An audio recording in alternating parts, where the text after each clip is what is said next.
Hello guys, today I'm going to tell you about that a priori token. Now before I start the video, let's share my legal disclaimer. This video is only for educational purpose. Do your own research for the investing. According to the website, a priori is building the intelligent order flow coordination layer for high performance blockchain.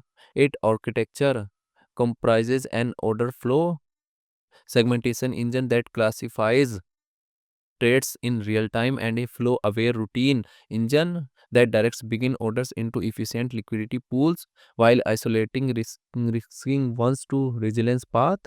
This system integrates MEW capture with redistribution mechanism, returning value to stakes and validators to better aligns incentives.